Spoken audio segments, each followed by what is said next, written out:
zebra cross. Kita semua sudah sampai di kantor pemimpin, kata Jian Cheng. Segala sesuatu tentang shelter semuanya dicatat di sini. Ini selalu kupikirkan, kenapa federasi bisa memikirkan chip tempat ini, apalagi anggota kecil dari parlemen. Jadi mereka, pemimpin federasi, mengirim seseorang untuk membunuhnya ya.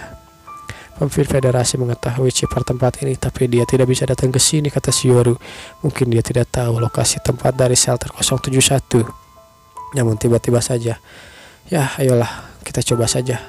Jian Cheng pun menekan sebuah tombol dan pintu itu pun terbuka. Lalu, selamat menggunakan teknologi shelter, sistem shelter akan melayani Anda sepenuhnya. Terlihat sesosok tengkorak yang sudah tertidur lama sekali. Di sana Shioru berkata, apa yang terjadi? Ya, tenaga sistemnya merestart. Mustahil, seharusnya shelter ini kehabisan energi sejak lama. Tapi bersiaplah, mereka pun bersiap. Jian dengan pistolnya, dengan Shioru dan senjata peledaknya. Apa seseorang mengisi ulang daya ini? Tidak mungkin, Zhao Gang dan yang lainnya sedang berjaga di luar. Mustahil ada yang masuk. Tapi tiba-tiba saja mereka menyadari sesuatu. Tank, bagaimana dengan drone-nya? Ruangan kosong, selalu tidak terasa nyaman. Biarkan drone tetap di luar, kita akan mencari informasi yang berharga di dalam. Akhirnya mereka pun masuk ke dalam lebih jauh. Sepertinya tidak ada siapapun ya di sini, kata Jian Cheng. Tapi baru-baru ini pasti ada yang datang ke sini, kata Shioru. Apa yang buatmu berpikir begitu, kata Jian Cheng. Kan tower pemimpin bunker dalam shelter. Pintu ada alat penyetel ultraviolet dan bisa dikatakan kontrol ini. Ruangan ini, ya semuanya terlihat steril. Coba lihat ini, dalam lingkungan tertutup yang steril, penguraian mayat ini berjalan sangat lambat. Tidak mungkin menjadi tulang seperti ini dalam lebih dari 10 tahun. Sudah kukatakan sebelumnya, pemimpin melawan balik para penjajah, jadi sudah jelas memindahkan mayatnya ke dalam. Seseorang pernah ke sini ya, dan memindahkan mayat pemimpin. Apa yang dibawa sebenarnya ke sini? Mungkin pemimpin federasi yang ke sini. Lalu Jian Cheng melihat sesuatu. Hei, lihat ada catatan, mungkin itu buku harian pemimpin shelter. Entahlah, kan kulihat dulu. Sambil melihat-lihat, aneh, setiap halamannya dilepas. Apa maksudmu? Yang dihapusnya tanggal, kenapa juga harus dihapus? Jian Cheng berkata, karena orang-orang yang dulu pasti mendapatkan sesuatu, seharusnya dia tidak peduli kalau Chu Yu Cheng membocorkan chipper dan menyingkirkannya demi menutupi rahasia keabadian. Tapi tidak masuk akal kalau meninggalkan petunjuk di buku harian ini, kata Jian Cheng. Ya, selain itu apalagi yang ditulis, kata Shioru. Jian Cheng berkata, tampaknya pemimpin shelter mencoret nama pertemuan dari daftar eksperimen. Ini perbuatan baik, tapi apa perempuan yang selamat itu masih tidak tahu hidup atau mati? Ya, ini tidak tertulis di sini, kata Jian Cheng. Ada banyak halaman yang sudah dirobek dan sepertinya cuma informasi beberapa tahun setelah pintu shelter ditutup. Yoru, kau masih mengingat sesuatu? Biarlah. Ingatanku cuma hari-hari bersama kakak pada waktu itu. Kakak sangat imut, kata Shioru. Bukan tentang Sun Jiao, tapi apa kau masih ingat tahun berapa banyak orang di shelter hilang? Shioru berpikir, benar juga ya. Kakak ipar lain kali cermatilah sedikit. Eksperimen yang dicatat dalam buku harian berakhir 9 minggu di tahun pertama. Waktu itu aku masih belum lahir. Mungkin, tapi setidaknya kita mendapatkan ini sekarang, kata si Jian Cheng. Mungkin buku harian ini juga tidak tepat, kata Shioru. Penempatan atau jejaknya semuanya sangat disengaja. Terasa seperti seseorang ingin kita menemukan itu, kata Yoru. Aku tahu, tapi semuanya adalah petunjuk, kata Jian Cheng. Selanjutnya, kita harus mencari pengamat itu kalau masih hidup. Sementara itu, Federasi Kota Hong, Istana Presiden. Seseorang berkata pada presiden, ada sekitar 500 pasukan NAK, tapi equipment mereka high-end. Setidaknya per orang memiliki explosion yang sangat luar biasa. Lalu sementara itu, pemimpin presiden Lu Zipeng. Mereka juga punya armor daya, kata si Lu Zipeng. Si Jinping ternyata benar, tapi bukan produk sebelumnya perang, tapi produk DIY. Apa itu DIY? Dalam kata lain, kekuatan mereka lebih rendah dari kita. Ya, tidak juga, mereka masih punya pesawat baja, entah apa kegunaannya. Tahun berapa sekarang? Dan beberapa masih saja menggunakan pesawat seperti itu. Apa Tuan Ji sudah mati? Entahlah, anggota NAK belum menghubungiku. Mata-mata kita tidak bisa memasuki barak mereka. Sementara itu, di kota yang lain, Gimnasium King Han, Istana Empire. Menghadap pada Yang Mulia, sudah dipastikan pasukan 500 pasukan berkumpul di dekat pengolahan air Dong Jiao. Equipment mereka sangat high end. Aku ingin tahu keefektifan kekuatan dari pesawat tempur itu, kata si raja. Untuk sekarang kami belum diketahui. Sampaikan perintahku, kumpulkan para tetua di sini, dan untuk rapat strategi. Terlihat si raja itu dikelilingi oleh entah itu patung atau monster ya. Namun sepertinya monster yang dirantai. Marshal, kami berniat menerobos masuk gara-gara kau tidak keluar tadi. Apa sudah selarut itu? Rupanya Jiancheng di dalam sudah terlalu lama dan anak buahnya khawatir. Namun di sana Jiancheng berkata, sudah kubilang Pak Zhao, di sini jangan memanggilku Marshal, panggil aku Kapten. Maaf Kapten, shelter ini akan kau apakan sekarang, kata si Paman Zhao. Untuk sementara kuasai dulu, setidaknya harus ada titik temu di sini. Dan juga kuburan. Tidak mungkin memerintahkan tentara patroli atas mayat-mayat di sini, bukan? Saat ini bendera anak sudah berkibar di desa Yanshu. Lalu sementara itu terdengar, kau di sini? Ya, apa survivor di sini jujur dan tulus? Ya, di sementara itu Kapten Han berkata, Xu Baojin, kepala desa, sudah tanda tangan kontrak dengan kita. Semua yang di sini desa biasa, tidak ada penjara. Jangan biarkan mereka mengganggu kehidupan. Apalagi tentara kita, jangan biarkan tentara kita mengganggu kehidupan mereka. Siap Kapten, menguasai wilayah harus mendapatkan kepercayaan dari tempat ini, kata si Kapten Han. Tambahan Institut Komputer Kuantum dan Dr. Kusun sudah kukirim seseorang untuk memeriksanya.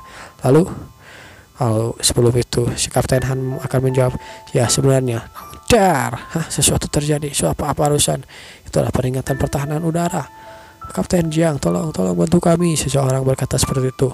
Manusia mutan datang. Manusia mutan. Kepala desa Baojin, ada apa? Itu manusia mutan, kata si Baojin. Melihat dari mereka, sepertinya mereka adalah mutan dari pengawas, kata si Baojin. Mutan dari pengawas, tidak usah ketakutan, pasukan kami akan mengatasinya. Santai saja, mereka tidak akan bisa melewati desa. Tapi mereka itu suku Gru, suku manusia mutan dari Empire. Terlihat para manusia mutan yang sudah datang ke sana membawa bendera dan sambil dilindungi oleh armor. Terlihat juga anjing mutan di sana. Pengawal Jiancheng berkata, berhenti di depan saya ini. Kau sudah memasuki wilayah Fishbone. Kau tahu jika kau lewat kami akan menembak. Kami adalah kelompok yang dikirim suku Guru untuk menjalankan misi. Kami membawa salam dari tetua. Jiancheng berkata, baiklah, akan kukatakan dan kudengarkan salamnya. Terima kasih, salam baliklah. Di sana seseorang mendekat, karena kalian berada di wilayah suku Guru, jadi kalian harus mempersembahkan upeti pada ketua Guru. Kalau tidak akan kalian akan dianggap penghinaan terhadap dewa. Jiancheng tertawa terbahak-bahak mendengar kata dewa. Hei, kau dengar omong kosong itu barusan, Paman Zhou? Itu benar-benar sangat bodoh, kata si Paman Zhou. Di sana si mutan hanya berkata marah. Kalian cuma manusia tingkat ketiga dalam kekuasaan Empire. Yang Mulia Kaisar tidak perlu dan tidak harus menuruti kalian. Akan kucabik-cabik kalian ini terlebih dahulu, sambil marah. Di sana Jiancheng memotong omongan itu. Ketika di kota Wanghai, katanya, pikiran manusia mutan itu rada-rada. Ya, kurasa armor itu telah melihatmu, bukan? Hei, kau terus menghina kami. Yang Mulia Kaisar itu mau main rumah-rumahan. Apa kalian serius, kata Jiancheng. Dasar kurang ajar, kata si mutan. Kau menilai dan memprovokasi kami. Baiklah, akan kutunjukkan beberapa kekuatan kami dan betapa kejamnya kami. Semuanya siap, sambil menunjuk jari mereka, melepaskan anjing mereka. Namun itu tidak lama dan langsung saja didor oleh para pengawal Jiancheng. Tidak gunanya buang waktu dengan mereka, langsung bunuh saja. Bunuh mereka. Dar. Mereka pun saling adu tembakan. Namun akhirnya mereka kalah oleh kapal si Jiancheng yang diturunkan ke medan tempur dan membombardir mereka semua. Dar. Sial, tembakan manusia rendahan ini benar-benar kuat, kata si mutan sambil mundur, semuanya mundur. Mereka kocar-kacir untuk mundur. Jangan biarkan mereka kabur, kata Jiancheng. Kau benar-benar melakukan tindakan yang gegabah, kata si seorang di sana. Walaupun ekuatmenmu high end, tapi manusia mutan menguasai tanah yang subur di Sushi. Kurang lebih jumlah populasi mereka adalah 80.000. Ya, Jiu Cheng, mungkin kau tidak tahu, tapi jumlah manusia mutan mati di pasukan pertamaku setidaknya 18.000. Mungkin kalian kuat di sini, tapi ini adalah kota Hong. Mereka bertarung dalam kandang, sedangkan jalur supplymu setelah jauh 600 km. Bukan, tidak usah mengkhawatirkan jalur supplyku, kata Jian Cheng. Aku punya cara sendiri. Sementara itu, di gimnasium terdengar orang-orang dari Nak sedang bertarung melawan suku guru. Hebat sekali, tamu-tamu itu jauh-jauh membantu membereskan para penyakit itu. Ya, berita dari mata-mata dipastikan bahwa baku tembak antara kedua pihak terjadi, kata seseorang di sana sambil berlutut. Di sana, Jian Cheng masih mengobrol dengan si Jiu. Maka kesepakatan kita tentu itu akan terhitung. Bagaimanapun hal baik untuk membuat seseorang yang patuh jadi presiden. Aku tidak paham. Apanya, kata Jian Cheng, dibandingkan dengan kota Wanghai, semua di sini lebih buruk dan tidak peduli empire atau federasi. Tapi selain rahasia keabadian yang sudah seperti legenda, memangnya apa lagi yang membuatmu tertarik? Ya, bagaimana ya, kata Jian Cheng, sesuatu memiliki wilayah, dan ketika memiliki beberapa kau pasti menginginkan lebih. Tentu ini tidak perlu kujelaskan, kau cukup bergerak seperti yang kukatakan. Lalu duduklah. Kalau begitu apa tujuanmu memanggilku ke sini? Tentang chipper itu, kata Jian Cheng, kuharap ingatanmu bagus dan bisa mengingat bagaimana caramu mendapatkannya. Inikah masalahnya, kata si Juyu. Ku yakin kau pasti akan kecewa setelah ku jelaskan. Baiklah, katakan. Juyu berkata, chipper ini dibawakan pengantar pesan, katanya ada pesan dari Empire untukku. Waktu itu aku tidak mengerti sama sekali. Aku tambah bingung setelah melihat isi pesan itu. Pesannya bertuliskan chipper informasi detail shelter 71, juga ada tanda tangan. Benarkah begitu? Ya, memang begitu, kata si Juyu.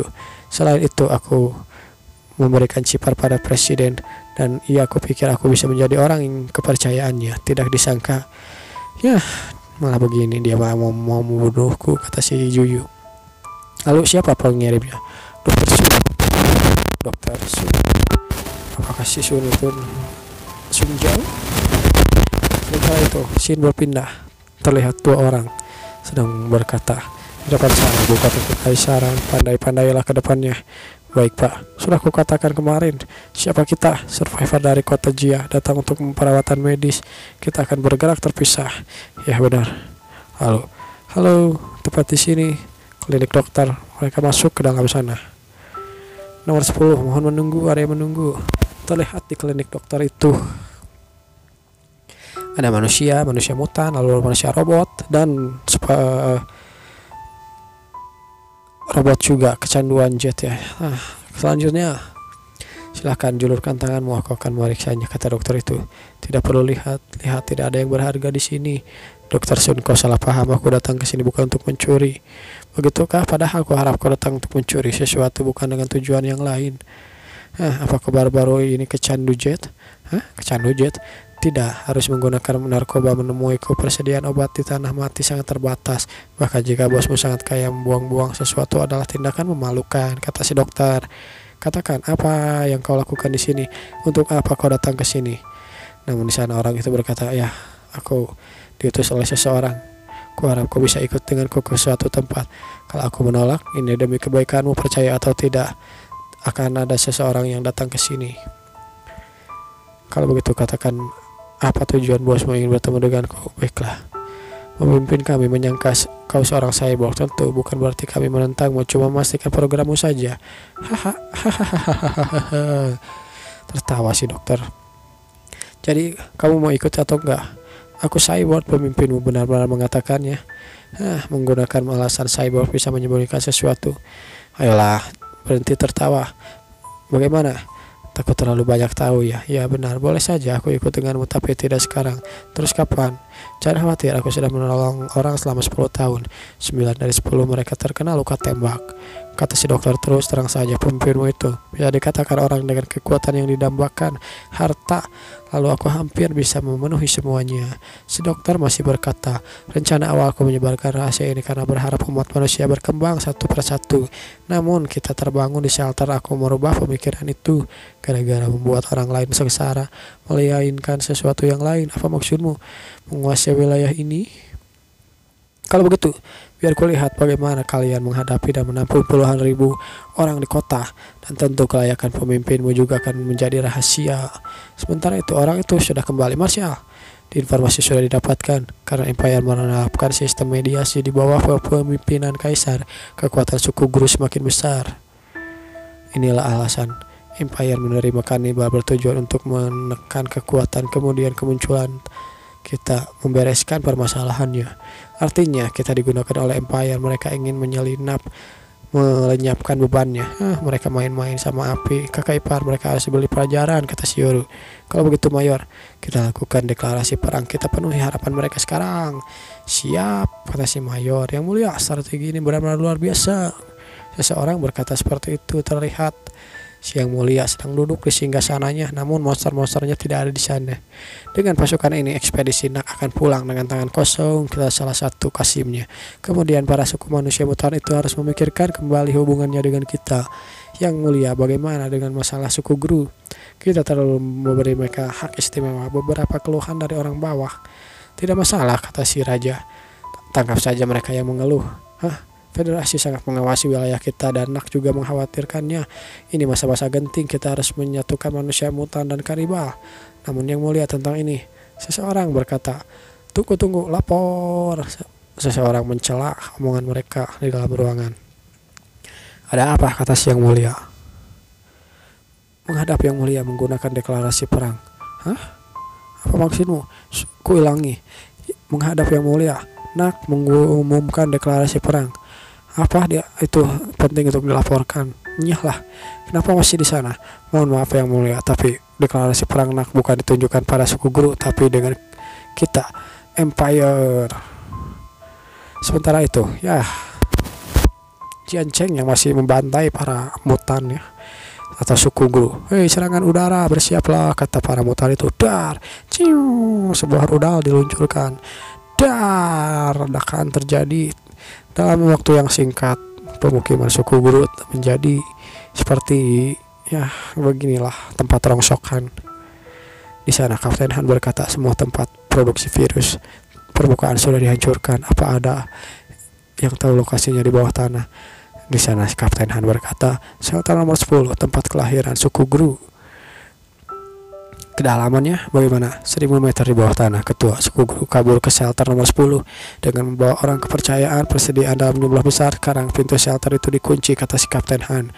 Kalau begitu, kurung mereka selamanya di sana. Cuma ada kematian dan kanibalisme. Persediaan mereka akan habis cepat atau lambat. Namun di sana si Kapten Zhou lapor, pasukan Empire sedang melawan Federasi Jembatan Guanjiang. Dalam hal persenjataan, tampaknya akan juga bertarung nantinya. Jiancheng berkata, memanfaatkan kesempatan ini untuk melakukan serangan Federasi bermain cukup hebat. Mereka memperlama perang, mereka menunggu waktu kita untuk beristirahat berakhir. Selagi mereka menghancurkan Empire, mereka menyerang dari belakang. Terus bagaimana saranmu, Kapten Han, kata si Jiancheng. Kalau kau ingin memasukkan Federasi ke dalam wilayah, tidak peduli mereka mau membunuh Empire berapa banyak, tidak akan berpengaruh pada kita. Kalau begitu, tetap rencana pada awal, kita akan mendapatkan istana itu, kata Jiancheng.